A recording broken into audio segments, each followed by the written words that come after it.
La antropología es la ciencia del estudio del hombre, sus orígenes, formas de vida, actitudes socio-religiosas y motivaciones intrínsecas. El estudio antropológico bajo el método Transfer permite ver sus condicionamientos con la perspectiva del hombre actual. El maestro Samael dice: los gérmenes originales de la gran naturaleza, hombres o bestias, se desarrollan siempre en el espacio psicológico y dentro de las dimensiones superiores, antes de cristalizar en la forma física.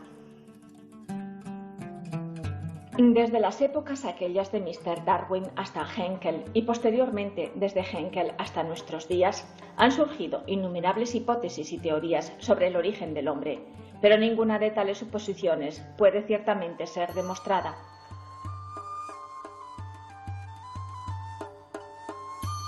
La antropología gnóstica define con rigor sus postulados en base a la lógica y al estudio comparado de modo psicoanalítico, lo que le permite dilucidar claramente sobre el objetivo de la presencia del hombre sobre la Tierra. Si consideramos la antropología exclusivamente a través de la mecánica evolutiva, estamos hablando en forma parcial, caemos en el error. Mas si estudiamos la antropología también a la luz de la involución, entonces marchamos equilibradamente, porque evolución e involución constituyen el eje mecánico de toda la naturaleza.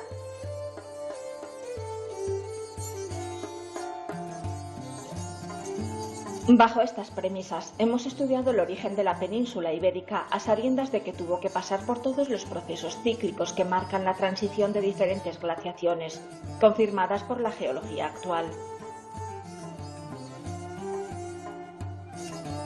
Porque la naturaleza hace siempre recapitulaciones. Obsérvese una semilla, un germen de árbol. Ahí hay un árbol en estado potencial completo. Solo falta que se desarrolle. Y para que se desarrolle en esta tierra se necesita de agua, aire y sol. La naturaleza recapitula, pues, todos los procesos del árbol.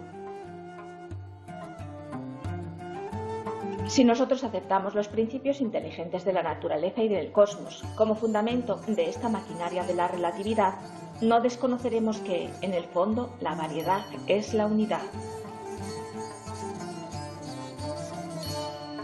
Los antecedentes prehistóricos de la península ibérica son exiguos y muy ambiguos, faltos de documentación escrita y restos arqueológicos limitados, sin tradiciones orales y muy pocas leyendas. Entre estos elementos se descubre a un extraño hombre prehistórico.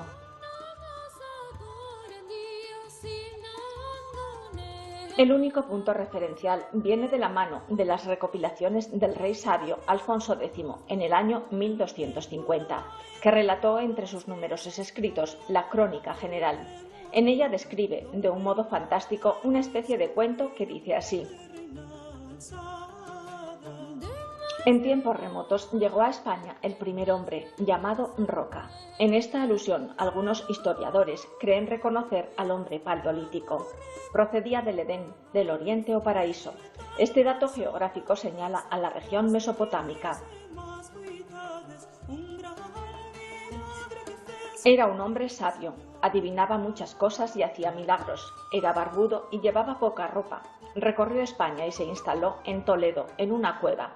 Amaestró a un gran dragón que cazaba para él. Aquí el rey Alfonso X trata de referirse al periodo del Mioceno, o era lemúrica, en la cual coexistieron bestias y hombres. De estos restos la arqueología tiene bastantes ejemplos, de mamures y de grandes saurios. Prosigue el rey. Domó a un oso salvaje y consiguió la mano de la hija de un gran señor llamado Tarsos. Construyeron grandes casas hasta que riñeron entre los descendientes. En este pasaje se alude al continente Atlante. Los tartesios fueron los habitantes de la antigua Cádiz, nombrada en la Biblia como Tarshish, una hermosa y rica ciudad en un país de abundancia en oro, plata y lujos, según Ezequiel y Jeremías. Provenían de Fenicia, poseían anales escritos, poemas y leyes en forma métrica de más de 6.000 versos. Estrabón en el siglo I dice que los tartesios eran de una cultura semejante a los sumerios, los cuales poseen registros de más de 40 reyes antidiluvianos. A su vez, Heródoto describe al pueblo de Tarsis como un pueblo civil monárquico y disciplinado, con un rey patriarcal llamado Argantonio, hombre feliz y de grandes riquezas.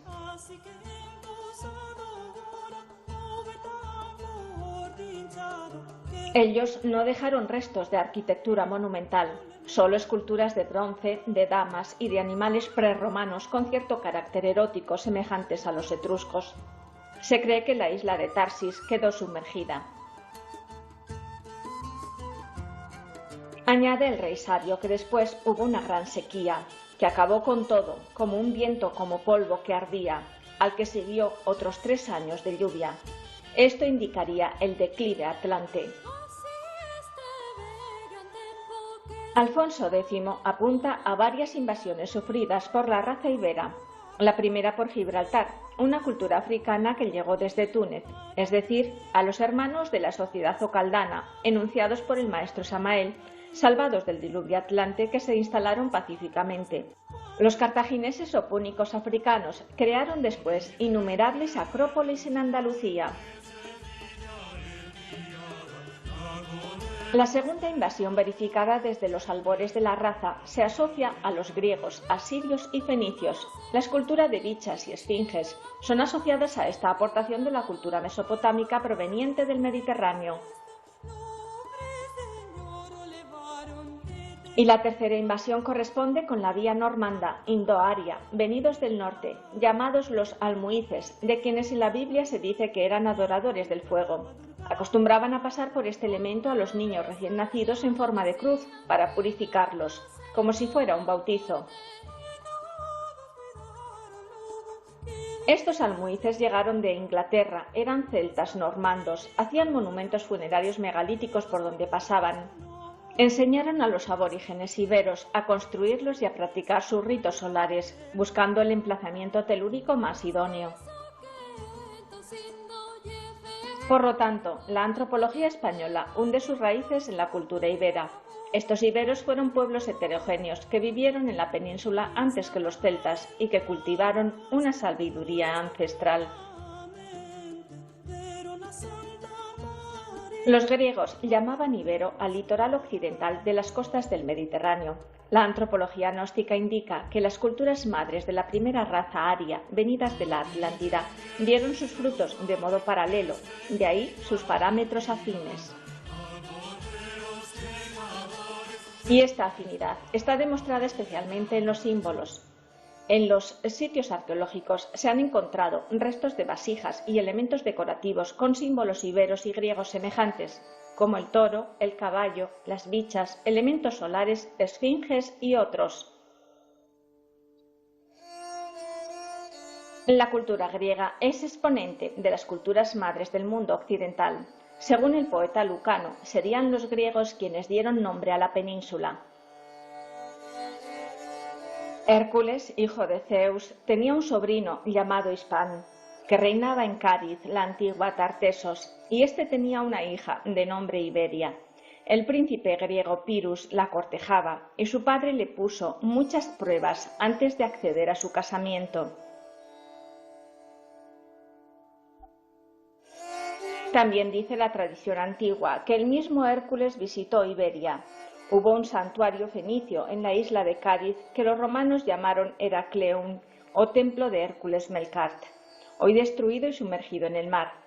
La decadencia de los tartesios se vincula con la griega. Desde sus orígenes micénicos del Peloponeso o minoicos de Creta, los griegos nos sorprenden con sus representaciones artísticas. La mitología, la pintura, escultura, arquitectura y más tarde por la proliferación de los textos literarios, científico-filosóficos y espirituales. La Ilíada de Homero dice: «Preciso es, oh diosa, hacer lo que mandéis, aunque el corazón esté irritado. Obrar así es lo mejor. Quien a los dioses obedece es por ellos muy atendido». Los griegos nos legaron el concepto de polis o ciudades con el basamento político democrático. Sus exponentes más renombrados son los atenienses Pericles del siglo V a.C. y los grandes filósofos como Platón o Sócrates. Es así que la influencia griega en España se dio desde tiempos tan inmemorables que las mismas leyendas hercúreas asentaron en los dichos populares. Por la colonización del Mediterráneo se hicieron aún más presentes en España. Según Francisco Arroyo, la cultura clásica que la religión cristiana se asimiló llevaba, a decir verdad, muchos elementos de platonismo, y en la época del Renacimiento se dice que el renacimiento de la filosofía es el renacimiento de Platón. La tercera forma cultural que anidó en España fue la celta. El César fue el primero en facilitar datos sobre los celtas. César fue un amigo personal de un druida, y aun respetándolo, dicen que no le daba excesiva credibilidad por considerarle demasiado supersticioso. Los preceptos morales de los celtas eran honrar a los dioses, no hacer el mal y ser valientes. El mismo César, sabedor de su valentía, decía que los celtas solo temían que se cayera el cielo. Los celtas tenían una religión organizada en forma de colegios sacerdotales de tradición oral. Su noviciado duraba 20 años. Su principal dios era Cernunnos, consorte de la diosa Epona, al que alegorizaban con cuernos, bastón de mando y dominando serpientes. Cernunnos aparece en los grabados entre el dios Apolo, ya romanizado, y el dios Mercurio, lo que indica una fusión pacífica de ambos símbolos afines. El politeísmo celta era parecido al griego. Sus dioses fueron venerados en España. La familia divina se componía de la trilogía de Teutates, Taromis y Esus, que al parecer en la época de la decadencia fueron los que exigían sacrificios de animales, de jabalíes, ciervos y toros. El dios de los arios celtas era un dios de luz y se celebraba periódicamente las nupcias entre el cielo y la tierra, una similitud a los misterios egipcios, en que Nut, el cielo, se desposa con Geb, la tierra. Los sacerdotes tenían un carisma militar. Se adornaban con túnicas negras, báculos, árboles sobre la cabeza semejantes a los druidas. Un sacerdote tenía el poder de estar sobre 2 caballos como signo de mando.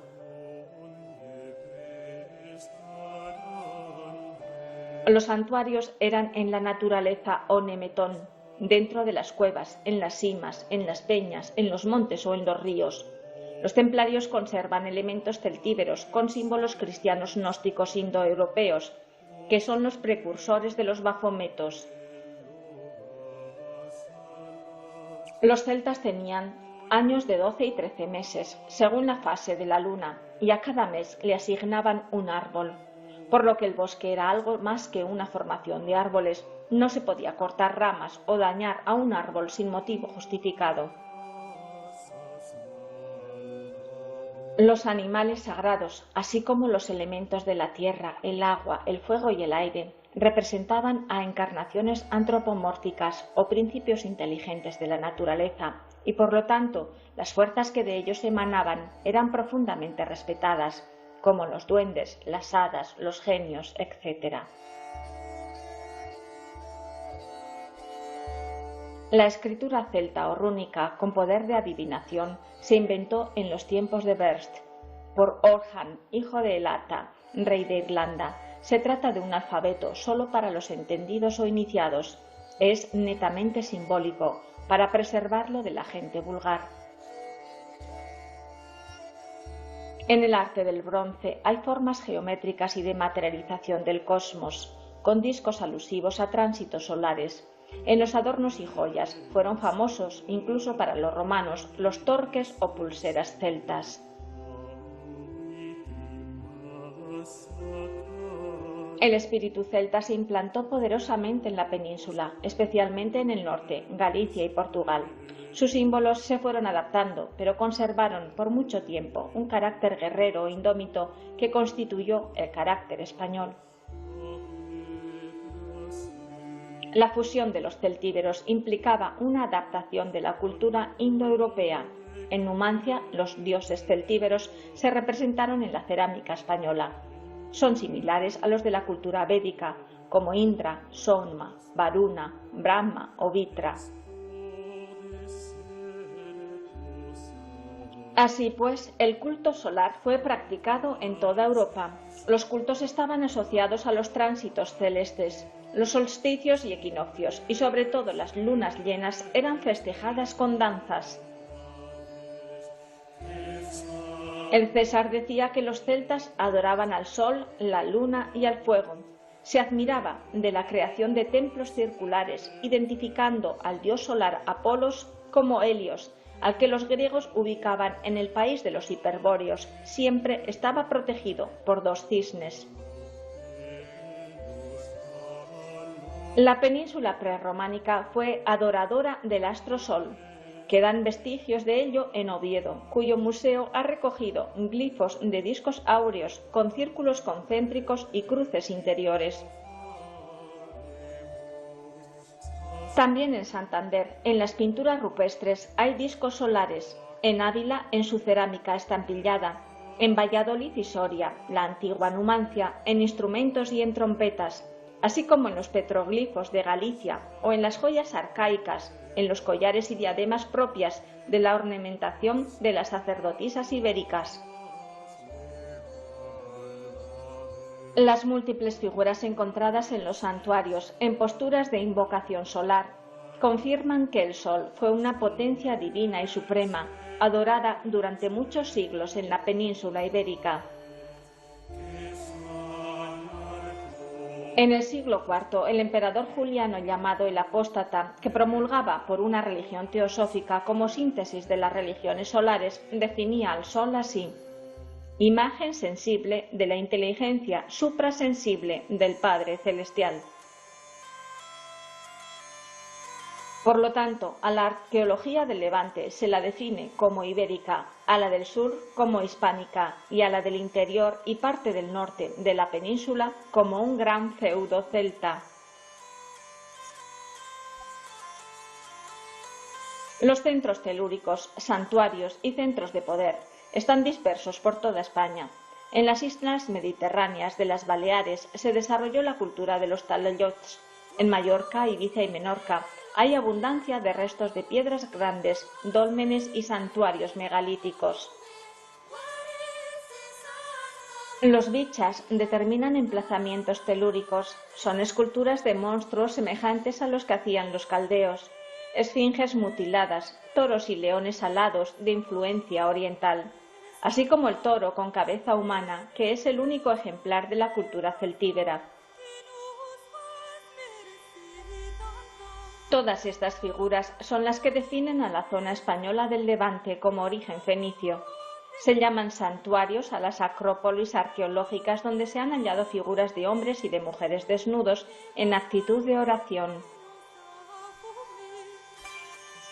Los cultos fenicios se conservaron hasta la era cristiana. Se dice que en el año 287 las santas de Sevilla, Justa y Rufina, fueron martirizadas por no querer participar de las fiestas paganas de Salammbô Adonis.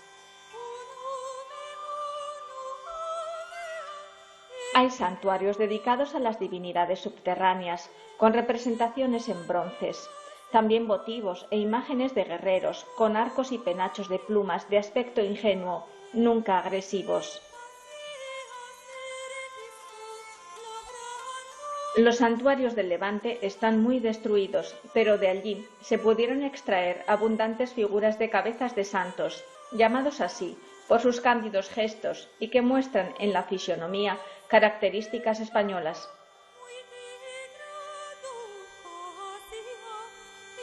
Hay devotos con ofrendas, sacerdotes y sacerdotisas hieráticos con copas, solos o en parejas. Los píos hispanos de los santuarios llevan mantos y túnicas, las señoras y sus sirvientas oran juntas. Ellas usan la mantilla con peineta española, semejante a la actual. distintivo del rango social.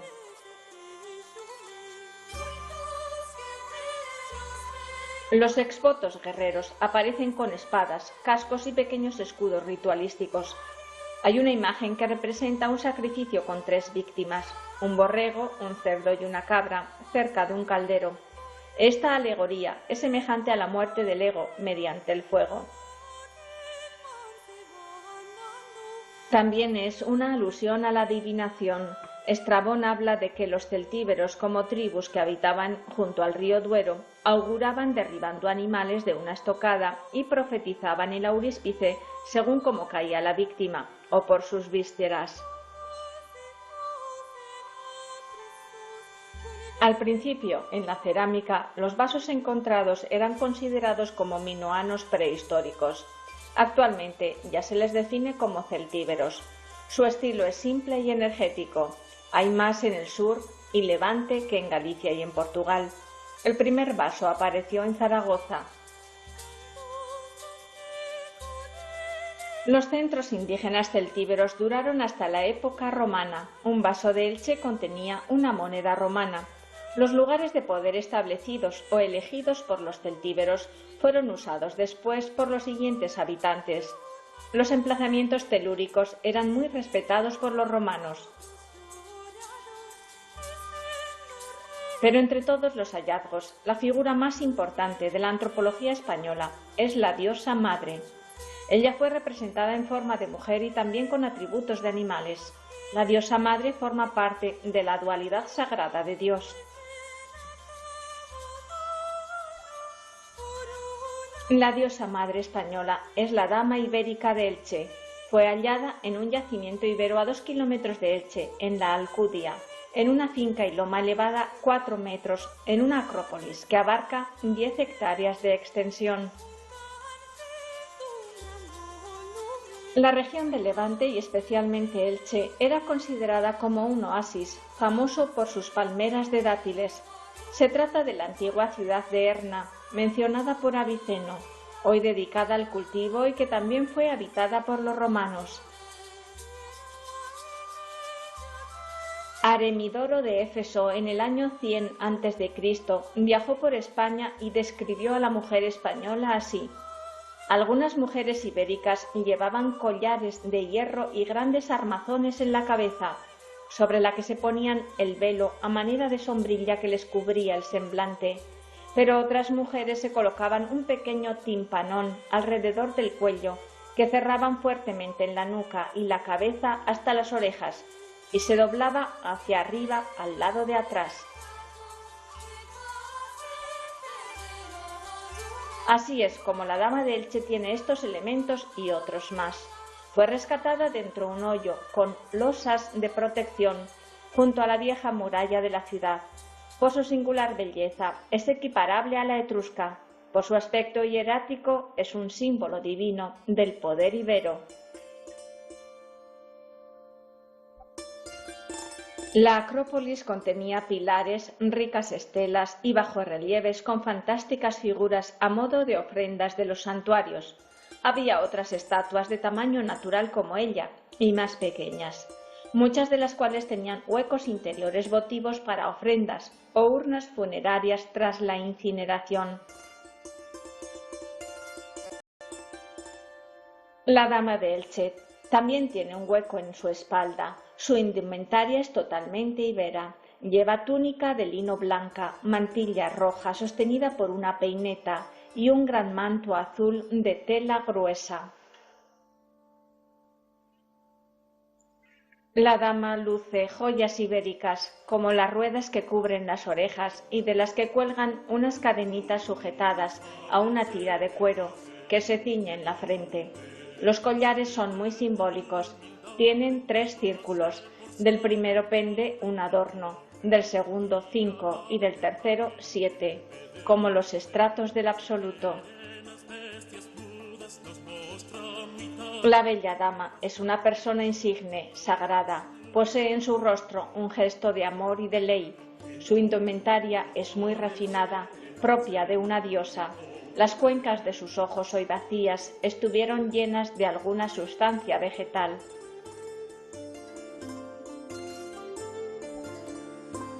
Hay otras sacerdotisas ibéricas que muestran los 3 dedos de la mano diestra extendidos y en su mano izquierda llevan un cáliz. ¿Cómo es posible que se dieran los elementos crísticos en una cultura tan antigua? La excavación se efectuó en un montículo del Cumbre Plana, hallándola en un templete pequeño entre expresivos bronces de influencia griega. Sus adornos eran más refinados que los de las otras sacerdotisas, demostrando con ello su divinidad.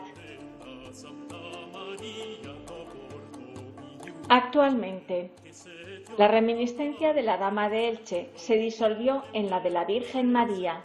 Hay un auto sacramental de origen medieval llamado el Misterio de Elche, en el que se escenifica anualmente en el templo la muerte, la asunción y la coronación de la Virgen María. La comunicación espiritual con Oriente quedó cortada con el Imperio Romano, pero prevaleció en el arte. Hay ejemplares de esculturas españolas en las que se ve a una dama con 2 esfinges protegiéndola, semejante a las sumerias. Numancia marca el paso cultural de la protohistoria de la raza aria a la historia hispánica. En sus necrópolis se descubrieron incineraciones y esculturas de berracos que son exclusivos del tipismo celtíbero. Las dimensiones de los berracos son naturales. Algunos están muy destruidos ya que su función la ejercían a la intemperie. Están dispersos por toda la meseta y por el noroeste, marcando los lugares de poder o santuarios. En el arte griego, los cerdos eran pintados en las tumbas como tótem o conjuro contra las fuerzas tenebrosas. Las sacerdotisas de Creta introducían carne de cerdo en las grietas de las cavernas para conjurar a los poderes del más allá. Los cerdos eran asociados al inframundo. Desde el arte rupestre se ha manifestado la idea del alma y la adoración a las fuerzas mágicas de la naturaleza. Las cavernas o santuarios levantinas muestran figuras estilizadas en movimiento y en actitud suplicante. La gnosis demuestra que el hombre ha buscado en los centros telúricos puntos de conexión a través de todos los tiempos, centros que abren un hiperespacio para el alma. El hombre procura conectarse con ellos, para que lo ayuden a colaborar con el ritmo perenne de la creación.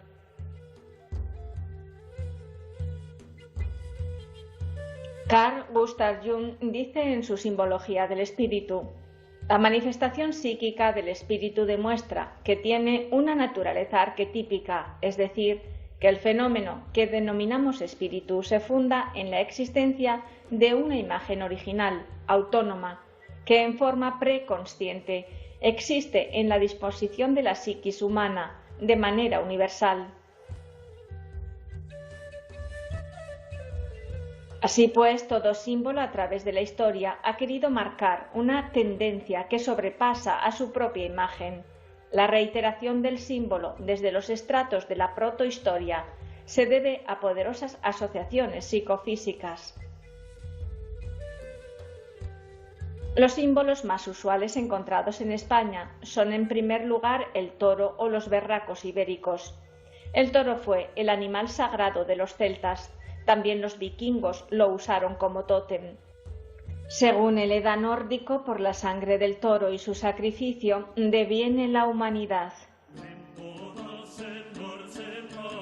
Se han encontrado toros de bronce muy antiguos dedicados al culto, que nos recuerdan a los ritos atlantes de los que nos habla Platón y al culto etrusco de Mitra. Otros toros llevan en sus astas palomas, animal vinculado con la diosa madre Istar o Afrodita, que a su vez muestran semejanzas con las halladas en las tumbas egipcias del dios Tum, o a los toros de plata de los palacios de Creta y de Micenas. El toro de los misterios romanos del dios Mitra es también el autor de toda generación y procreación, ya sea vegetal, mineral o animal. El toro egipcio es el buey Apis, a quien se le dedicaba culto en los sarcófagos gigantescos de los Serapeuns. Otros símbolos son los círculos solares. El sol es el rey de la naturaleza. Desde las representaciones cavernarias hasta los más sofisticados collares y joyas celtíberas se pintaron en telas y en bronces, presidiendo como adorno y talismán de buenos augurios en los hogares. El caballo es otra alusión al sol, pues era el mediador que lo transportaba en su diario recorrido. El Pegaso griego, nacido de la sangre derramada de la Medusa, es una redundancia del poder solar. Los egipcios transportaban al sol en la barca sagrada. Esta quedaba asociada con el sol y con el caballo. Con este animal, los celtas también representaban a la diosa madre. El hacha y el cerdo son ambos símbolos alusivos a la muerte o al paso por la región subterránea. En los dólmenes y menires eran muy usuales, presidían el tránsito del difunto y lo preparaban para un nuevo ciclo. Para los celtas, las serpientes eran sagradas. El dios Cernunnos las ostentaba en sus vestiduras sacerdotales y en su báculo. En los castillos celtas de Galicia y de Portugal se conservan leyendas de serpientes como espíritus guardianes de sus moradas y de sus santuarios. También la serpiente era un animal emblemático. Los griegos la vinculaban con Esculapio, siendo símil de curación. Hércules las dominaba. Las sacerdotisas minuanas jugaban con ellas. Son un símbolo de sabiduría y de poder. Es la potencia regeneradora de transformación.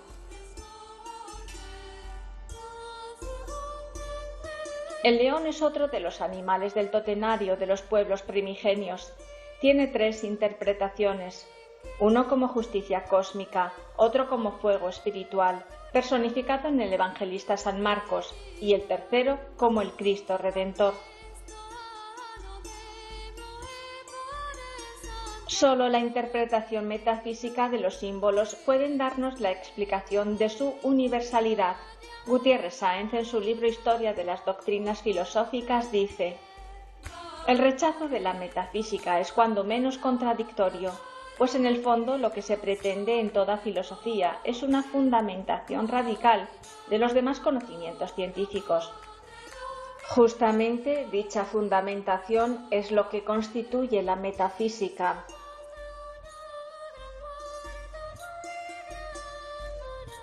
Jung dice: me parece que si el mundo perdiera de vista estas ideas arquetípicas, estaría amenazado por un empobrecimiento espiritual e intelectual indescriptible.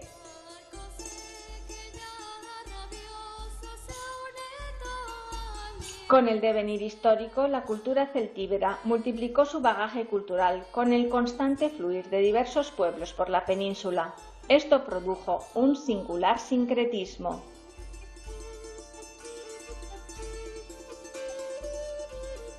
Tras el paso de los celtas e iberos, la península estaba inmersa en sus ritos paganos ancestrales. Era rural y simple.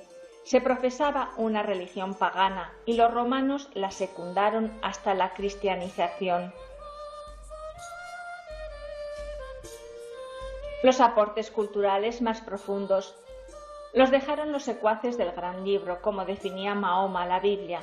El sincretismo español más importante se dio entre judíos, árabes y cristianos.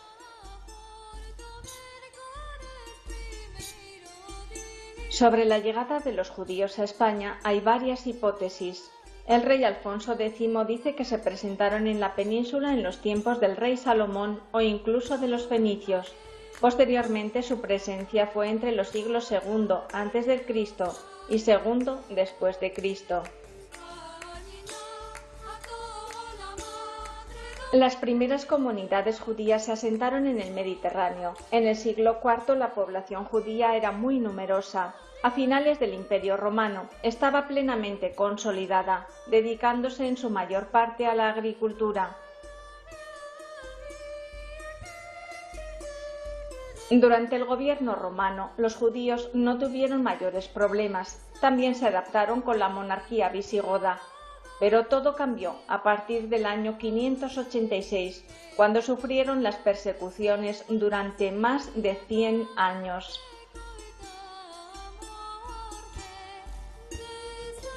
Durante la dominación árabe, más tolerante que la visigoda, a partir del año 711 se les obligó al pago de un impuesto. Esto les resultó más asequible y les benefició. Empezaron a ocupar puestos estatales y oficios lucrativos como el comercio o la administración. En 1140 los almohades fueron más intransigentes, les exigían la conversión al Islam, por lo que la mayoría se refugió en la parte española cristiana. Existieron juderías en el norte, sobre todo en Cataluña y en los centros comerciales del Camino de Santiago, como León o Burgos.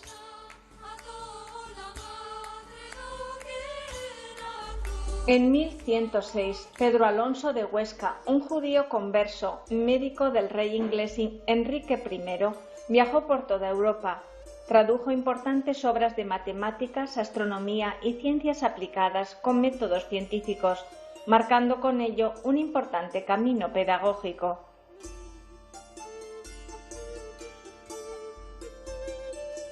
En Tudela, el judío Abraham Ibn Erra visitó las comunidades hebraicas del occidente europeo con el objetivo de salvar el gran desnivel que había entre la brillante cultura hispano-musulmana y la incipiente cultura latina europea.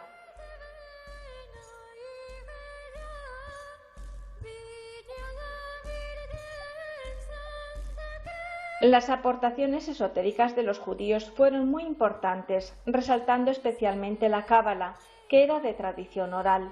Una compilación de enseñanzas ocultas solo transmitida entre los estudiosos de la filosofía trascendental. El libro de la creación, o Sefer HaShechida, y otros estaban escritos en lenguaje simbólico, con alegorías y criptogramas de alusiones hiperbólicas o conceptos filosóficos abstractos. La palabra cábala no aparece en la literatura hebrea antes del siglo XI. La cábala trata de un saber amplio y profundo sobre los orígenes cósmicos, la estructura del universo, la naturaleza y el destino del hombre. Según Paracelso, la cábala es un sistema de relaciones intersimbólicas místicas que para el hombre tiene la función de abrir el acceso a las capacidades escondidas de la psique.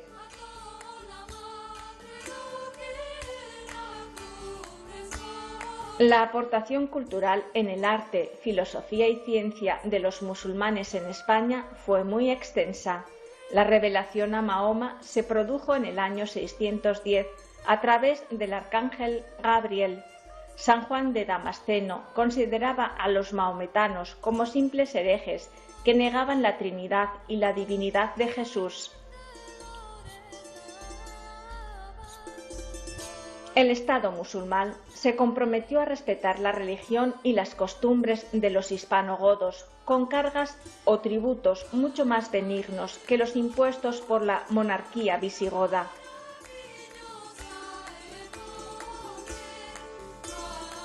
La religión árabe está fundada sobre basamentos monoteístas hebreos que anulan las prácticas idólatras. Fue el mismo Mahoma quien ordenó que todos los seguidores de la Biblia, judíos y cristianos, gozasen de la libertad de culto.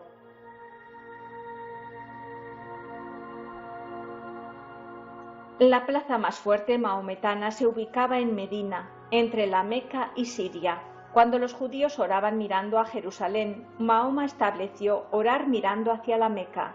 Este detalle originó un cambio drástico de actitudes en el año 624. Las relaciones de los árabes con los cristianos fueron buenas, especialmente con los africanos. Mahoma peregrinó a la Meca en el año 630, cumpliendo con todos los requisitos de la Kaaba. Dio 7 vueltas en torno a la piedra y golpeó simbólicamente con el bastón patriarcal. Ordenó destruir a todos los ídolos, excepto a Abraham, Jesús y María.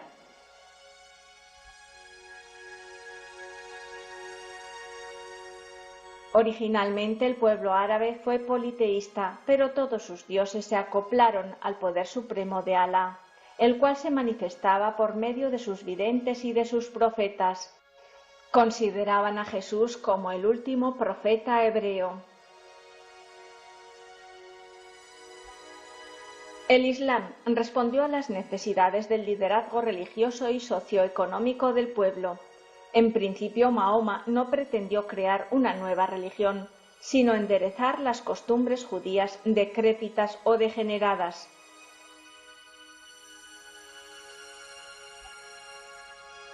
Mahoma escribió su doctrina en el Corán, en forma de versos. Tiene 2 lecturas, una literal, vocalizada y por lo tanto con cierto valor filológico y dogmático, y la segunda alegórica esotérica, lo que produjo varias ramas o escuelas.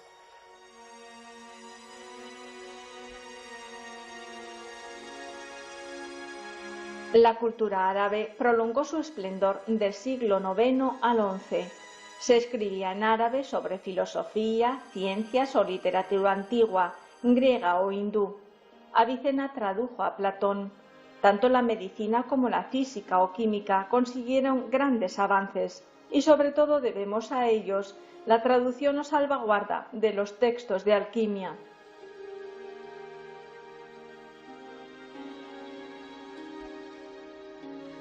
Otra joya esotérica que nos legaron los árabes es sin duda la filosofía sufí.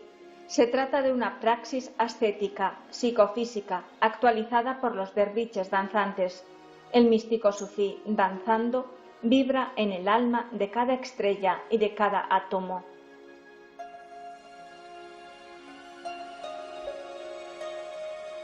Su anhelo se ve colmado al identificarse con lo trascendental.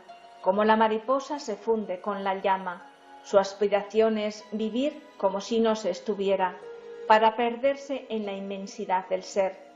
Granada fue el último reducto árabe de la reconquista cristiana.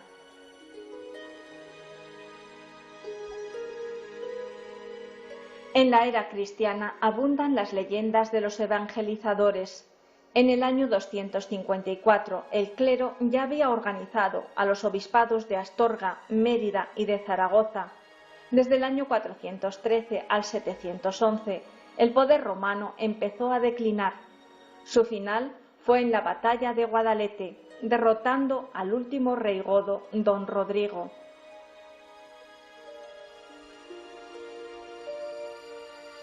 En el año 312, el edicto de Milán decía así: percibiéndose desde hace tiempo que no debe negarse la libertad religiosa, sino que debe ser concedida la facultad de practicar los deberes religiosos, según sus convicciones, al juicio y deseo de cada uno, hemos dado órdenes para que todos, tanto los cristianos como otros creyentes, puedan conservar la fe de su secta y religión. Juliano el Apóstata trató de reagrupar a las creencias solares cuando ya estaban en declive, pero no lo consiguió. Solo reinó 2 años en España. Apareció asesinado en una batalla contra los persas.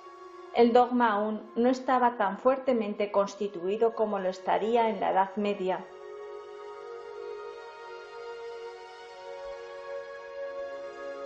Los visigodos se adaptaron al cristianismo y expandieron sus dominios. En el año 490 ya habían conseguido varios asentamientos pacíficos, trayendo para España una época de esplendor.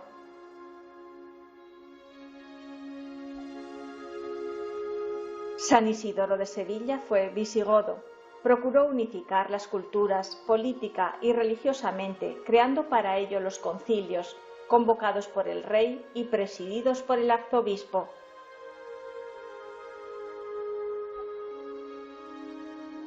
En tales concilios se ofrecieron garantías políticas y judiciales para los sacerdotes y la familia real, además de la amnistía a los injustamente perseguidos y la regulación de la condición judía. El primer concilio fue en Toledo, en el año 589.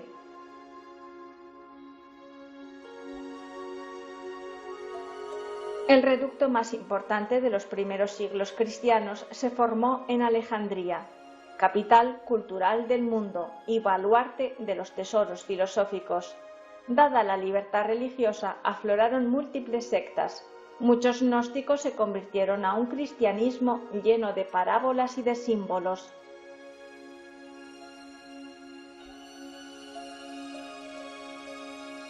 Etiopía, país en que según la tradición se custodia todavía el Arca de la Alianza, ha salvaguardado durante siglos un rico patrimonio cristiano.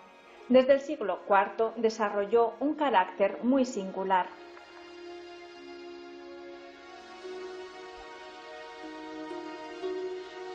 Debido al avance del Islam, se unió con otras iglesias cristianas. El arte se desarrolló con una peculiaridad excepcional. Cruces, iconos, pinturas, rollos, objetos de barro, etc., conformaron la riqueza del cristianismo primitivo africano.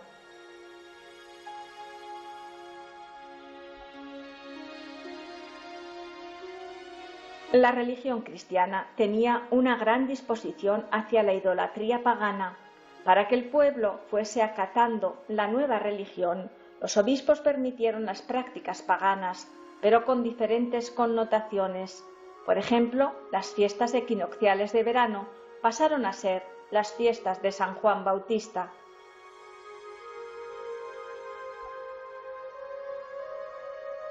La historiadora Pagels dice: la mayoría de los cristianos gnósticos y ortodoxos, al igual que la gente religiosa de todas las tradiciones, se ocupaba de las ideas principalmente como expresiones o símbolos de la experiencia religiosa.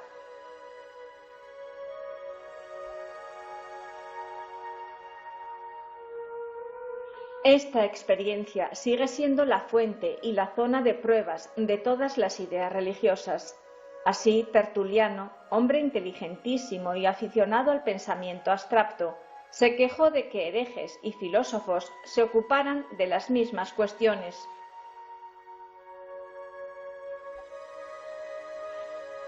En el primer concilio hispano de Iliberis ya se dictaron algunas disposiciones sobre la idolatría. Así comenzó el poder fáctico del dogmatismo religioso, que obligaba a la gente a asumir la religión y la jerarquización de la nueva Iglesia.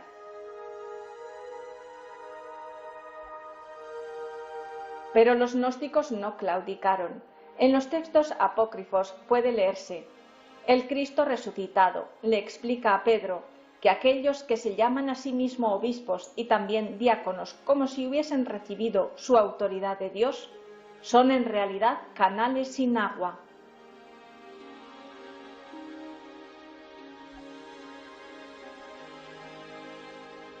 San Agustín es posiblemente el eslabón espiritual entre los neoplatónicos y los cristianos primitivos gnósticos. Nació en Tegaste, África, en el año 354, donde pujó con fuerza el cristianismo y donde se debatían temas filosóficos griegos.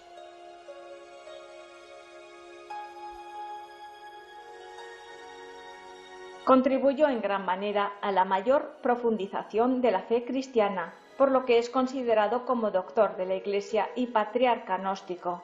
El tema central de su filosofía es el alma y Dios, conocer el propio interior, lo subjetivo, y a partir de allí elevarse a Dios, de lo exterior a lo interior, de lo interior a lo superior.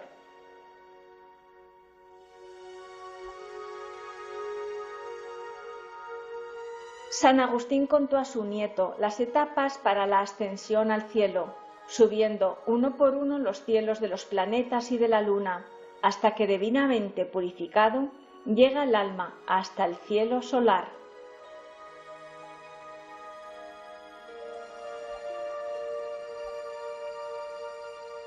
Por Por este pasaje se aprecia que San Agustín sí logró la iniciación venusta y que fue redimido por su propio Cristo íntimo para ascender con él a la gloria del Aeón XIII.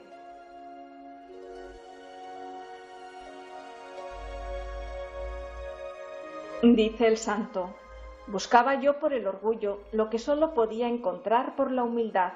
Henchido de vanidad, abandoné el nido, creyéndome capaz de volar, y solo conseguí caer por tierra. Deseaba y ansiaba la liberación.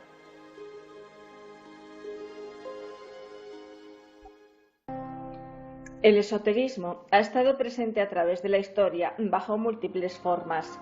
Decía San Agustín: Platón me llevó al conocimiento del verdadero Dios y Jesucristo me mostró el camino. El camino iniciático está abierto para el buscador rebelde, con los mismos elementos salvíficos en todo el universo.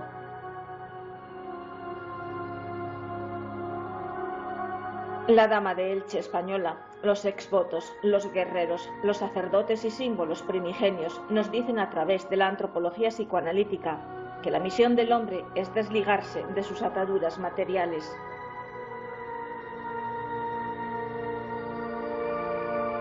La gnosis universal, a través de la antropología psicoanalítica, indica que todos los símbolos, dioses y potencias se abocan hacia la realidad suprema y absoluta, y que esos caminos han sido trazados a través de todas las culturas para el inquieto aspirante a la luz.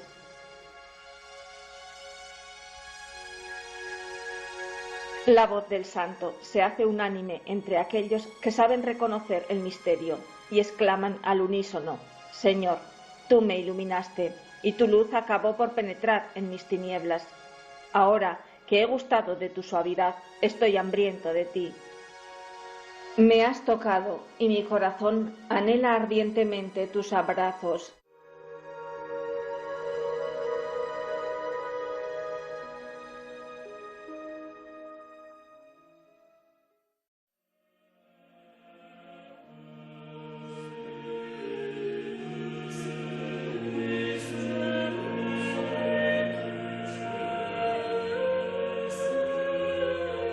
Antropología gnóstica española. La antropología gnóstica española en su segunda parte estudia el esoterismo de la Edad Media, su idealismo y órdenes militares y religiosas, la ciencia alquimista, el arte gótico, las catedrales y el Camino de Santiago. En la Edad Moderna, Alcalá y su universidad, el movimiento humanístico con Cisneros, Nebrija y Erasmo de Róterdam y los místicos españoles. La Edad Media se divide en dos grandes periodos, la temprana o alta Edad Media, que va del siglo V al X, y la baja Edad Media, que va del siglo XI al XV. El esoterismo en la Edad Media fue muy abundante, teniendo en cuenta que el dogma era inquebrantable y que la Iglesia ortodoxa tenía un alto poder. Hoy, como dice el maestro Samael, estamos en una época en que afortunadamente se puede hablar de asuntos esotéricos públicamente, a la luz del día o en las tinieblas de la noche. Entonces no era así. La Edad Media, por lo tanto, se circunscribe en un amplio marco de 1000 años. Según Claramunt, el milenio que va desde el siglo V al XV es una época densa y fructuosa, que se inicia con la crisis y descomposición del Imperio Romano, para finalizar con la desaparición de la parte oriental de dicho imperio, Bizancio. Desde la Alta Edad Media o siglo V, la cultura árabe era la más arraigada en España. Fue en la Baja Edad Media cuando se dio la caída del Califato de Córdoba y la reconquista cristiana, que abarcó desde el año 1262 con la toma de Tarifa y concluyó en el 1462. La Baja Edad Media hizo famosa a la terrible Inquisición, que algunos atribuyen a Gregorio IX y otros a Santo Domingo.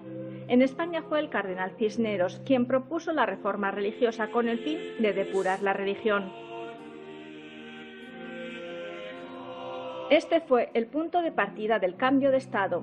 Las constantes guerras contra los árabes o judíos, llamados infieles, hizo cohesionar al pueblo español fuertemente en torno a sus reyes. En esta época se mitificó el medievo con las imágenes del caballero enamorado, capaz de arrostrar todo peligro por su dama, muchas veces idealizada, pero siempre unida a un prototipo femenino lleno de virtudes. La cortesía y la valentía que reflejan los libros caballerescos adornan con su aura a un ser medieval en búsqueda espiritual esotérica, zaherido por tiempos difíciles con hambrunas y pestes, que trata de refugiarse en lo más hondo de su alma. La Edad Media produjo abundante esoterismo. Recordemos a Cornelio Agripa, a Paracelso y también al no menos famoso Doctor Fausto, encantador y mago. Estos tres hombres fueron discípulos del muy respetable y venerable gran maestro abad Tritemius. Dicho abad o abad enseñaba esoterismo en pleno monasterio medieval. Milagrosamente no fue a parar a la hoguera. Se ha considerado esta etapa como un tiempo intermedio, sin apenas valor en sí misma. La han situado entre la Edad Antigua, identificada con el arte y la cultura de la civilización grecorromana de la Antigüedad clásica, y la renovación cultural de la Edad Moderna. Por lo tanto, la Edad Moderna comenzaría con el Renacimiento y el humanismo. La popularización de este esquema ha perpetuado un concepto erróneo, el de considerar a la Edad Media como una época oscura, sumida en el retroceso intelectual y cultural, y un aletargamiento social y económico secular. Dice Fulcanelli: nadie discute en nuestros días el alto valor de las obras medievales, mas ¿quién podrá razonar jamás el extraño desprecio de que fueron víctimas hasta el siglo XIX? ¿Quién nos aclarará por qué desde el Renacimiento la élite de los artistas, de los sabios y de los pensadores consideraba de buen tono afectar la más completa indiferencia hacia las creaciones audaces de una época incomprendida, original entre todas y tan magníficamente expresiva?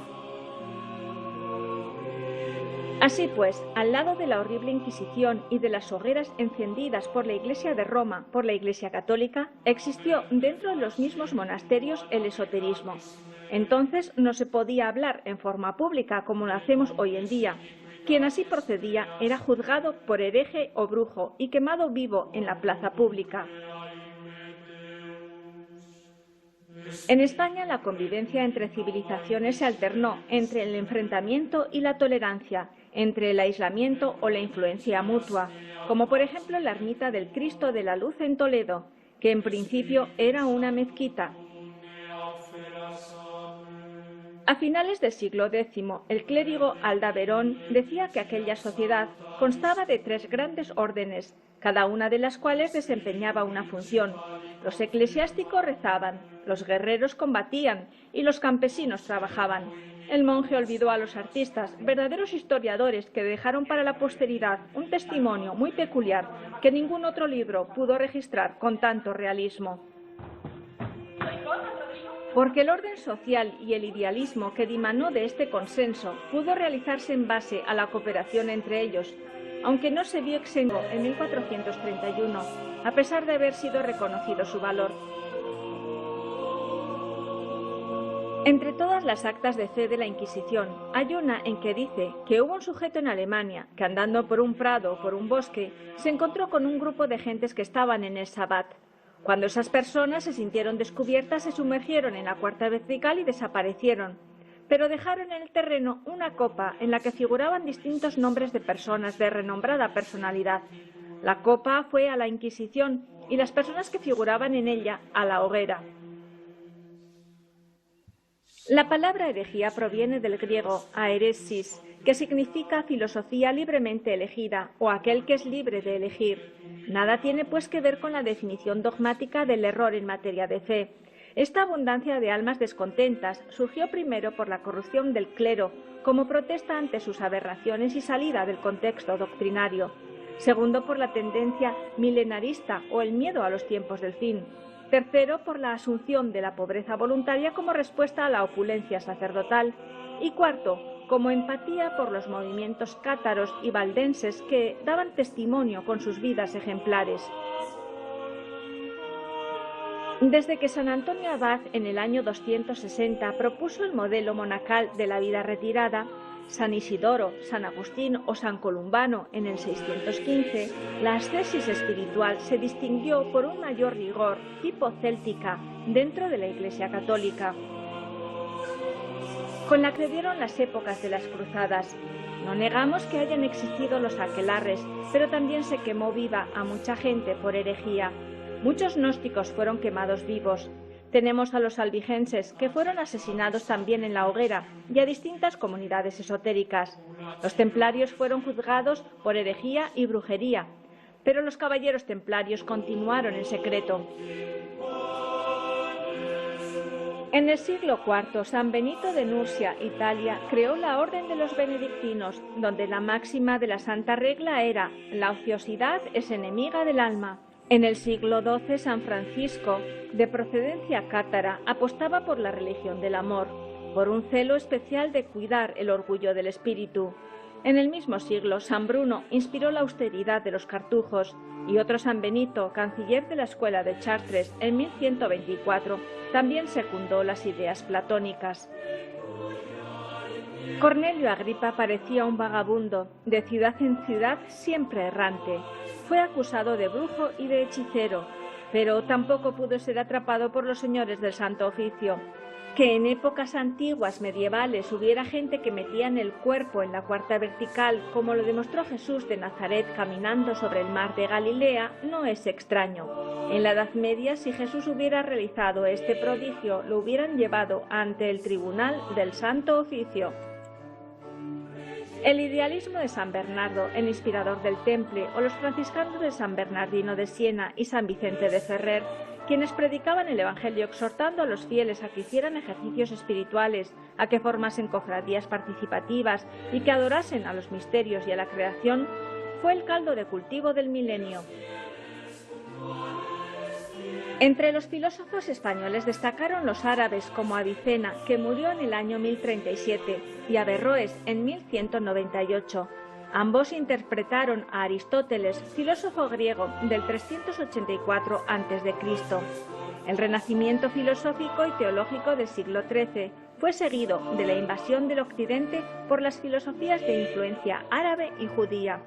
Las obras metafísicas y morales griegas de Proclo del año 207 después de Cristo y Plotino del 177 después de Cristo fueron ampliamente traducidas.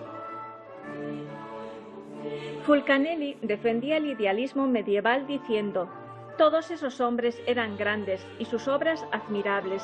El coloso medieval no se ha derrumbado de un solo golpe con el declinar del siglo XV. En muchos lugares su genio ha sabido resistir aún por largo tiempo a la imposición de las nuevas directivas.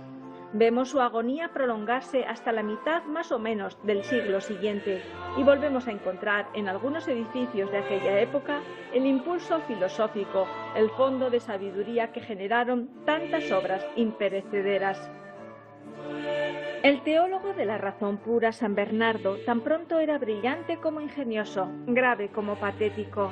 Los grandes idealistas medievales tuvieron la osadía de hollar en la herencia de un camino canónico, establecido desde el principio de los tiempos por la gran fraternidad blanca, dentro de un riguroso marco de filosofía perenne y universal, que siempre ha estado dispuesta para auxiliar al buscador.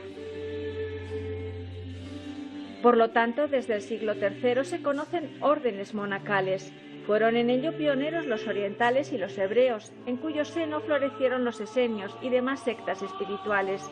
También los griegos y los neoplatónicos conocieron esta peculiar forma de asociaciones, basadas en un ideal común de corrientes filosóficas estoicas.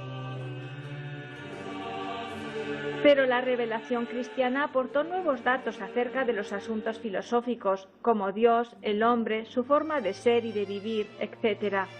Taciano, en el año 172 de nuestra era, era gnóstico, todo un rigorista de la escuela de Valentín, que creía en la ley del retorno.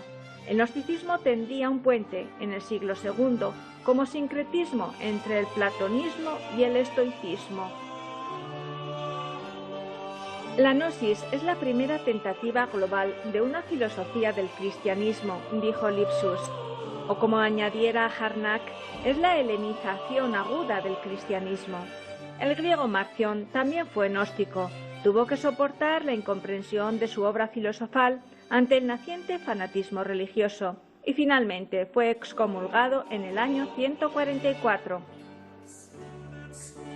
Todas las corporaciones y órdenes, incluidas las militares, estaban impregnadas de un idealismo antifeudal, pretendiendo con ello frenar todo absolutismo, para que el pueblo gozase de un mayor poder ejecutivo. La mayoría de estas corporaciones vivía en una especie de comuna, compartiendo techo y alimento de modo fraternal. La propuesta ideológica del medievo fue como una gran concepción sacralizada de la vida. Este milenio se esmeró en restaurar la pureza original de las religiones, expresada en la gnosis atemporal. San Bernardo de Claraval fue el gran impulsor de la orden monacal francesa del Císter, fundada por los santos Roberto, Alberico y Esteban. Grandes frases quedaron acuñadas para la posteridad, en un pensamiento en libertad que cuestionó a la razón como instrumento adecuado para lograr la verdad dentro de la experiencia, sabiendo que el intelecto humano solo puede trabajar sobre los datos que le suministran los sentidos. De ahí que lo inmaterial se le escape y que solo la fe, auxiliada por la revelación, puede llegar a Dios. El ascetismo monacal y el humanismo intelectual se dieron cita entre un clima incierto. El aparente mal endémico de las hambrunas y pestes, paradójicamente, produjeron excelentes obras. Para la Iglesia, las peregrinaciones engordaron sus arcas. Fue todo un sistema de recaudación. Los soldados del Cristo que protegían los lugares santos, las reliquias y los peregrinos, más tarde se consolidaron como fraternidades con sus propios estatutos. Las verdaderas órdenes militares que contribuyeron a salvaguardar los valores físicos y espirituales fueron las esotéricas. En la Edad Media, para los religiosos la jornada empezaba a medianoche y para los campesinos con el alba. El día se regulaba por las horas solares y en donde existía un monasterio o una colegiata por el toque de sus campanas. A medianoche tocaban maitines, a las 3 de la madrugada laudes, a las 6 la hora prima, a las 9 la hora tercia, a mediodía la hora sexta, a las 3 de la tarde la hora nona, a las 6 de la tarde vísperas y a las 9 de la noche completas. También la ciencia alquimista fue un reto para los valientes. Durante los 8 primeros siglos del cristianismo se logró una pequeña cosecha solar y en la Edad Media unos pocos, dice el maestro Samael. Algunos alquimistas pierden su tiempo porque jamás blanquean las aguas de la vida y no las blanquean porque no saben refinar el sacramento de la Iglesia de Roma. Este sacramento hay que entenderlo. Si se lee la palabra Roma a la inversa, ¿qué diría? Amor. El sacramento de la Iglesia del Amor está siendo profanado por muchos neófitos. Trabajan toscamente en la forja de los cíclopes, rudamente, brutalmente, pasionalmente. No refinan su trabajo y las aguas permanecen negras. Atribuidas a la palabra alquimia. Nacida en Oriente, la ciencia alquímica se expandió por Occidente a través de 3 grandes vías de penetración: bizantina, mediterránea e hispánica. Fue el resultado de las conquistas árabes. Este pueblo curioso, estudioso, ávido de filosofía y de cultura, fue un pueblo civilizador por excelencia, constituyendo el vínculo de unión, la cadena que relaciona la antigüedad oriental con la Edad Media occidental. Desempeñó un papel comparable al que correspondió a los fenicios mercaderes entre Egipto y Asiria.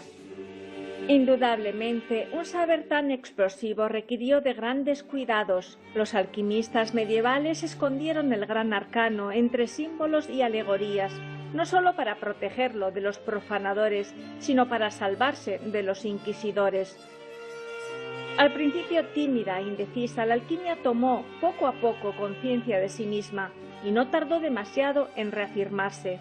Esta planta exótica, trasplantada a nuestro suelo, se aclimató a él y se desarrolló con tanto vigor que pronto se la vio expansionarse en una exuberante floración.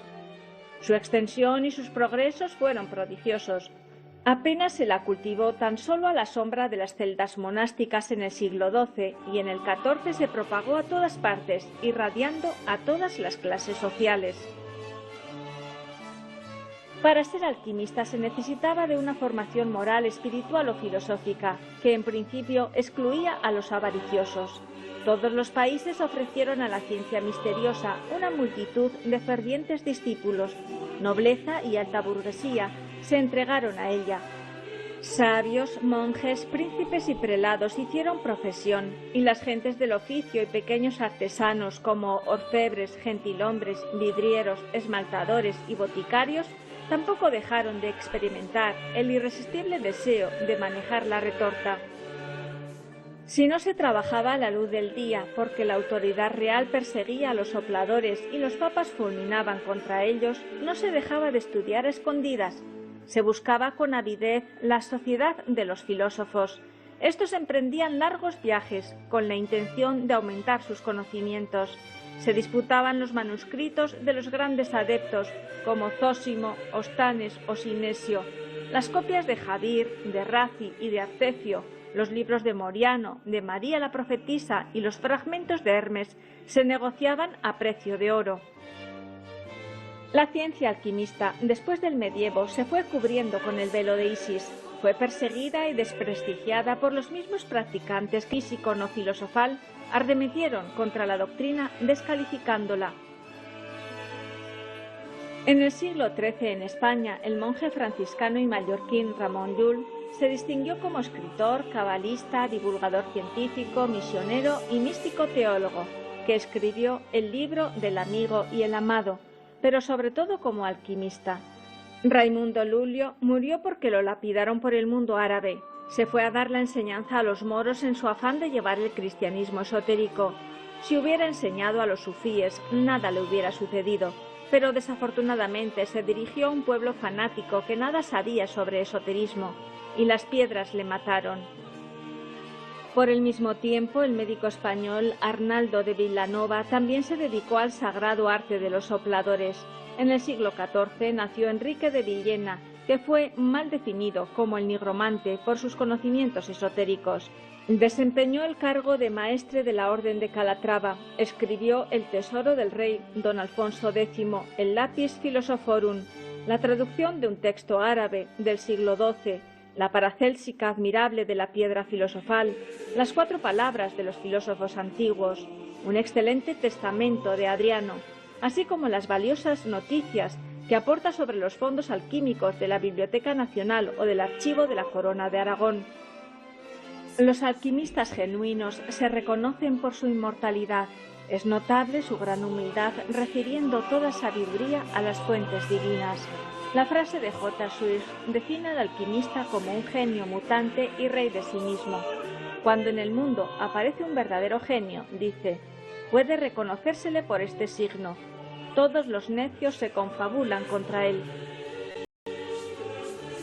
La alquimia se fusionó con el arte gótico medieval.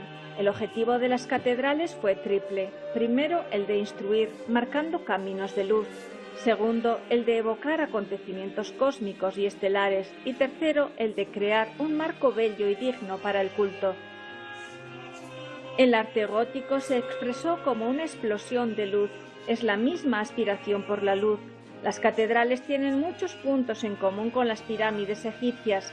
La Basílica de la Magdalena de Becelay, en el centro de Francia, muestra un juicio semejante al del Libro de los Muertos egipcio. Las vírgenes negras góticas son parecidas a Isis. Louis Champmathieu, en 1969, publicó en España el libro El misterio de la Catedral de Chartres, donde esbozó el plan maestro templario para explicar el afán casi obsesivo de las construcciones de las catedrales góticas. Defendía la idea de que los templarios querían reproducir el cielo en el suelo, algo semejante a lo que hicieran los egipcios con las 3 pirámides de Gizeh, emulando a la constelación de Orión. En el suelo francés, 5 catedrales, la de Bayeux, la de Amiens, la de Reims, la de Évres y la de Chartres, marcan como en un plano la disposición de la constelación de Virgo. Según Charpentier, cada catedral francesa corresponde con una de las estrellas de la constelación de Virgo. En menos de 100 años se levantaron casi un centenar de obras góticas. En el gótico cabe destacar el aporte de la figura femenina, las Marías, las devotas, las vírgenes santas o magdalenas, en especial la Madre del Cristo. Según el maestro Samael, la Madre Divina Kundalini, antes de ser fecundada, es la Virgen Negra, que está en los sótanos de todos los monasterios góticos. Estas féminas dieron nombre a capillas, ermitas y pueblos, acentuándose más la adoración mariana española. Este arte fue el fruto de una nueva sociedad creada por la demanda burguesa.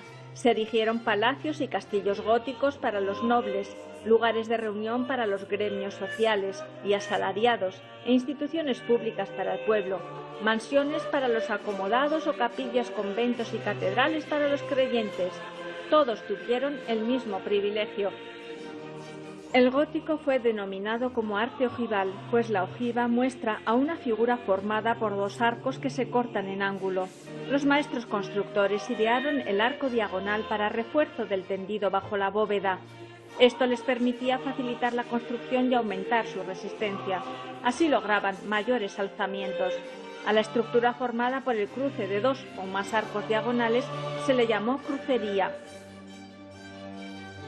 A mediados del siglo XII su avance, ligero y luminoso, siguió desde el simbolismo al naturalismo y desde la manifestación de Dios como ser omnipotente hasta la presencia del Dios hombre como ser sufriente. Se levantaron cientos de estructuras sin escatimar fondos ni ingenio. La expresión artística medieval proveniente del románico trascendió al cisterciense hasta llegar al gótico. Estas tres secuencias se fueron articulando con el mismo pensamiento e idéntico proceso social. Los caballeros templarios tuvieron mucho que ver con este auge esplendoroso. Pedro de Roissy, canciller de la Catedral de Chartres, hacia el año 1210, tan entusiasmado estaba con las vidrieras que escribió: «Las vidrieras que están en la iglesia impiden que pase el viento y la lluvia, pero en cambio transmiten la claridad del sol y simbolizan a la Sagrada Escritura, que repele lo que nos es nocivo, pero al mismo tiempo nos ilumina». Se considera que partiendo de obras cristianas, nunca en la historia del arte lo espiritual ha tomado un papel tan relevante como en el gótico. Un vergel tan frondoso solo se dio en la antigua Mesopotamia, con aquellos seres fantásticos de aspectos diversos, pero nunca había sido visto en la religión católica.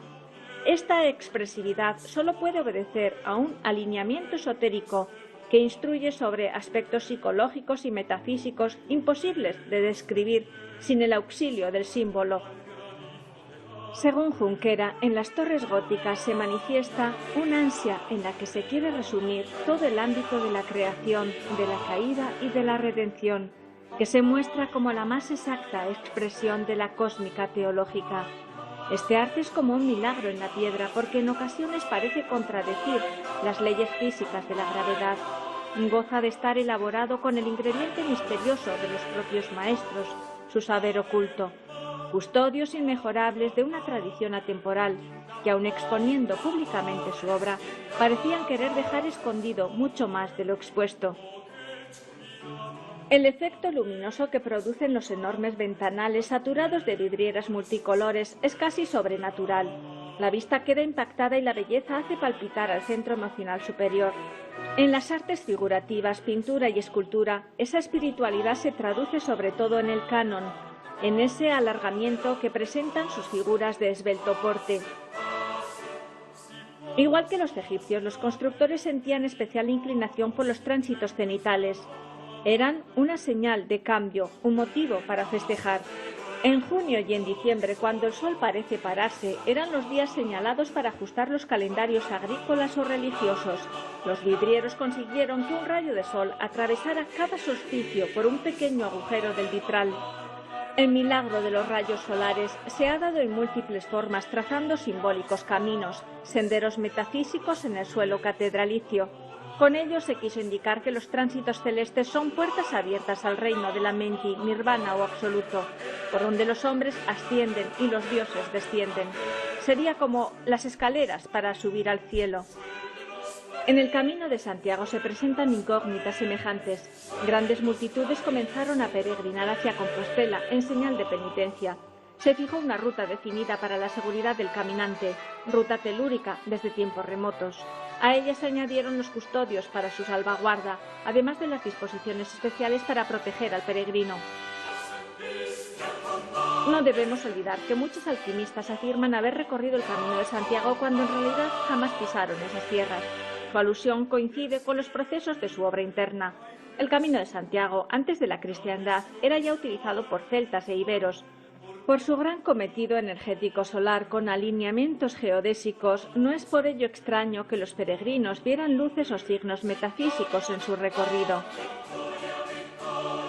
Vézelay, en el centro de Francia, fue cuna del gótico y punto de partida del Camino de Santiago francés. En España, las fronteras de Jaca o de Roncesvalles llevaban al peregrino por Puente la Reina, Estella, Nájera, Burgos, Sahagún, León, Astorga, Lugo, llegando finalmente a Santiago. El camino fue un portento cultural donde afloraron elementos artísticos y sociales que se utilizaron para la unificación cristiana. Proliferó el culto a las reliquias y la picaresca se encargó de dar rienda suelta a las falsificaciones. Si alguien dijera que en España existe un museo cuyas salas se extienden a lo largo de más de 800 kilómetros, no se lo creerían. Y sin embargo, el tramo español del Camino de Santiago, que va desde Somport o desde Roncesvalles hasta Compostela, es un verdadero museo. En la Catedral de Burgos, los constructores añadieron algunas claves simbólicas, como la estrella de Salomón, el crisol o la cruz alquímica de San Andrés, y ciertos entramados de escaleras a modo de laberinto tridimensional tras el refectorio, que no conducen a ningún lugar específico. El templo de Oviedo muestra en su claustro un prodigioso ejemplo de lenguaje simbólico en donde se hallan aves enfrentadas, símbolos duales opuestos, frutos alquimistas. En la sillería abundan estos ejemplos. Brazos y respaldos están cargados de escenas de caza y de animales fantásticos, unicornios, dragones, leones, salamandras o estrellas y conchas. El final del camino es Compostela, o el campo de la estrella, aunque es más probable que la palabra venga de compositum, en latín cementerio, donde debe aniquilarse la personalidad humana. Todos los pueblos de Occidente llaman a la Vía Láctea el Camino de Santiago.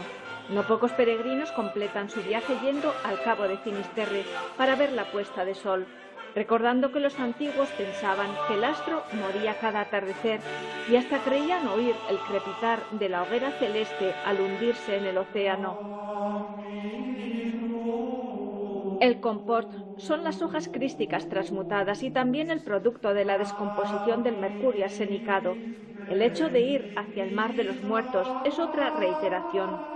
El sol poniente es quien garantiza el éxito del trabajo alquímico y solo su aprobación da derecho de ver y de oír el crepitar llameante del océano.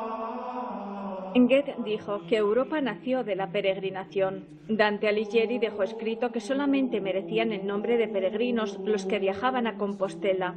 El tramo español cuenta con 8 catedrales, innumerables iglesias románicas, góticas o renacentistas, con espléndidos edificios civiles, obras de ingeniería, calzadas y puentes. La proporción armónica de los monumentos góticos no buscaba otra cosa que propiciar estados de percepción especial, que favorecieran la trascendencia espiritual. Jean-Pierre Bayard, autor de un ensayo sobre las catedrales, dice que la palabra templum tiene su origen en los sectores del cielo observados por los antiguos augures, por lo que es dable asociar en ellos la observación del movimiento de los astros. El espíritu del alquimista medieval se hace vigente en el Camino de Santiago. Del mismo modo que para un musulmán es importante asistir a la Meca, también debe serlo para el esoterista captar las vibraciones del Camino de Santiago en la Vía Láctea o ruta de las estrellas. La Edad Moderna siguió el proceso cultural de la Baja Edad Media respetando sus logros e incrementando su propio acervo. A partir del siglo XV, Alcalá de Henares tuvo un gran protagonismo en España. Nos remitimos a los anales complutenses para buscar sus orígenes. En ellos se menciona que en el año 2575 a.C. llegaron a Alcalá gentes griegas de la isla de Zasinto, en el Mar Jonio, y que tras la pérdida de la mítica Troya regresaron como a su antigua patria, poblando muchas ciudades, entre ellas la bella Complutense, cuyo nombre deriva del griego cómpluto, que significa fertilidad. Mito, leyenda y realidad se citaron en este emplazamiento cuajado de historia. Fue una ciudad celtíbera, luego romana, los árabes la llamaron Alcalá, que significa castillo o fortaleza, y finalmente, con la Reconquista, fue cristiana. Alcalá de Henares está situada a 30 kilómetros de Madrid. Fue una ruta principal del Imperio Romano en el siglo I, uniendo Mérida y Zaragoza. Se creó un centro formativo intelectual de gran élite para los hijos de las familias romanas acomodadas. La casa de Hipólitus da testimonio de ello. Los obispos prefirieron habitar en Alcalá en vez de la sede de Toledo. Con ellos se instalaron también varias órdenes religiosas. La realeza no quedó exenta de este encanto. Fue lugar preferente de muchas cortes. Isabel I de Castilla tuvo aquí a sus dos hijos, Catalina de Aragón y Juan I de Castilla. Aquí también se firmaron las actas para la conquista del Nuevo Mundo, con el navegante Cristóbal Colón. Dicen los anales que el clima de este lugar fue muy favorable para las letras. Así lo conocieron griegos y romanos, siendo tradición, y lo afirman hombres doctísimos de esta universidad, para desterrar la ignorancia que había introducido el alborotado estruendo de las armas. La Complutense fue la primera universidad renacentista, moderada, humanista y universal. Cisneros fue consciente de la trascendencia de su fundación y no regateó esfuerzos para dotar a su colegio-universidad del marco urbanístico adecuado, de una financiación generosa y de los mejores maestros de la época. En el siglo XIV había unas 20 universidades por toda Europa. En el siglo XV ya había más de 100. Todas estaban apoyadas por la Santa Sede y disponían de privilegios canónicos. Se dice que las primeras universidades nacieron para sancionar un hecho consumado, la existencia de maestros y de escolares.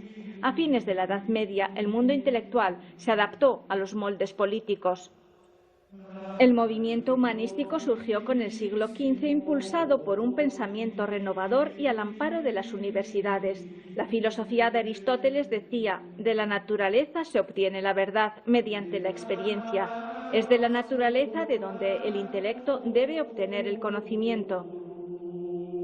También decía que el éter es el quinto elemento que llena el espacio. Esta sentencia es la que animó especialmente a Santo Tomás de Aquino para promover la fe dentro de la experimentación, y con ello se inició una época científico-religiosa. Santo Tomás es el patrono de las universidades. Pero esta perspectiva filosofal no pudo zafarse de las críticas dogmáticas, siendo considerada como sabiduría pagana. Para ser aceptada, debía ser avalada por los padres de la Iglesia, que se ceñían al veto papal o literatura patrística, que debía cumplir 3 requisitos. Primero, ser aprobados como ortodoxos. Segundo, haber demostrado santidad. Tercero, contar con una antigüedad cercana al tercer siglo.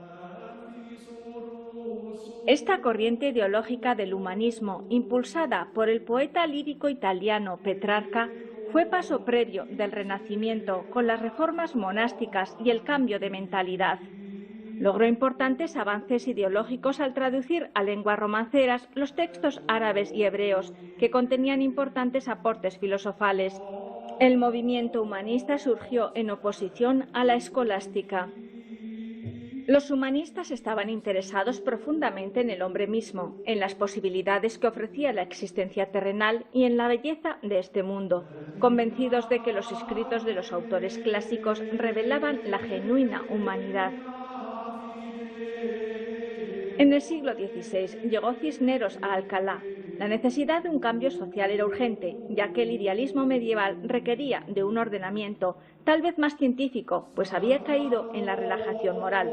A Cisneros le correspondió ser mecenas de los reyes católicos. Era enérgico, voluntarioso y místico. Por una purificación de la fe, él fue el promotor de los cuestionamientos inquisitoriales, luchó contra los moros, los hebreos y en contra de la herejía.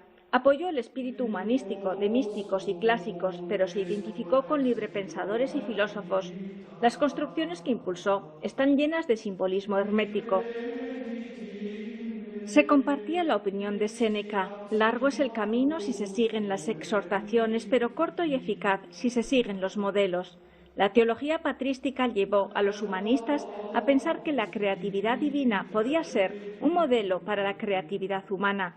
Por tanto, el hombre se convertía en co-creador de su segunda naturaleza existencial, tema este que luego inspiraría al movimiento de la Ilustración, la liberación del hombre de la tutela contraída por sí mismo. Cisneros supo rodearse de hombres ilustres, fue amigo de Nebrija, a quien protegió en múltiples ocasiones, incluso salvándole de la Inquisición. Nebrija perteneció al cuerpo catedrático de la Universidad Alcalaína y presidió el movimiento humanista. Nació en Sevilla en 1441 y murió en Alcalá de Henares en 1522.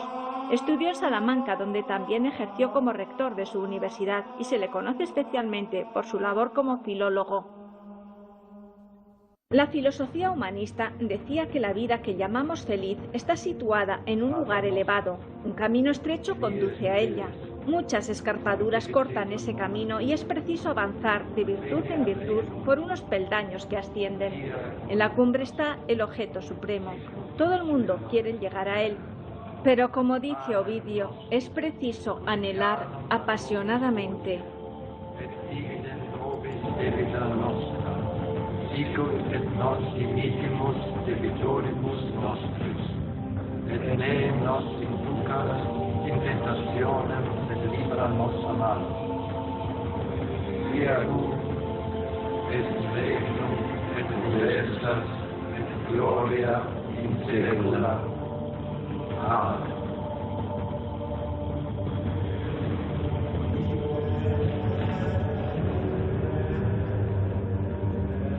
Nebrija se lamentaba: ¿qué sino será el mío, que no sé pensar sino en cosas difíciles, ni acometer sino arduas, ni publicar sino las que me dan más disgustos? ¿Qué hacer en un país donde se premia a los que corrompen las sagradas letras y, al contrario, los que corrigen lo defectuoso, restituyen lo falsificado y enmiendan lo falso y erróneo? Se ven inflamados y anatemizados y aun condenados a muerte indigna si defienden su manera de pensar. ¿He de decir a la fuerza que no sé lo que sé? ¿Qué esclavitud o qué poder es este tan despótico? Amaneció el siglo de oro español entre el XVI y el XVII, reluciendo en la escultura, la pintura, literatura, música y arquitectura. También los místicos españoles emergieron en el siglo de oro. Bernardino de Laredo, Francisco de Osuna o Santa Teresa de Jesús, que compuso importantes obras místicas en prosa, como Las Moradas o El Camino de Perfección, dirigido especialmente a sus monjitas, además de San Juan de Ávila y San Juan de la Cruz. Destacan también otros místicos como Santo Tomás de Villanueva, San Juan Bautista de la Concepción, Cristóbal de Fonseca, el Beato Alonso de Orozco, Fray Pedro Malón, Fray Luis de León, Fray Luis de Granada o Fray Juan de los Ángeles. En el País Vasco destaca la figura de San Ignacio de Loyola. En el siglo XVII llegó otra corriente espiritual innovadora, el quietismo de Miguel de Molinos, quien editó una guía espiritual que desembaraza al alma y la conduce por el interior camino para alcanzar la perfecta contemplación y el rico tesoro de la paz interior. Enseñaba la pasividad de la vida espiritual y mística, ensalzando las virtudes de la vida contemplativa. La antropología española hunde sus raíces en los albores de la raza para darnos sus frutos a través de la historia. Dice el maestro Samael: ciertamente habremos de visitar el Asia, pero antes de esto tendremos que haber realizado una gigantesca labor en todos los países europeos. Como quiera que nosotros, los hermanos de la fraternidad oculta, trabajamos en íntima relación, puedo decir en forma clara que junto con el maestro Kutumi habremos de establecer una forma de trabajo muy especial para Europa. El venerable maestro Kutumi vendrá del Tíbet hacia Inglaterra, luego viajará por Francia y por todos los países europeos dando la enseñanza esotérica. A mí me toca trabajar en relación con el maestro Kutumi y pondremos la fuerza para que todos los conocimientos esotéricos de este maestro, asociados o unidos al mensaje crístico que estamos entregando, tomen gran vigor a fin de que se desarrolle completamente el movimiento gnóstico en todo el viejo mundo.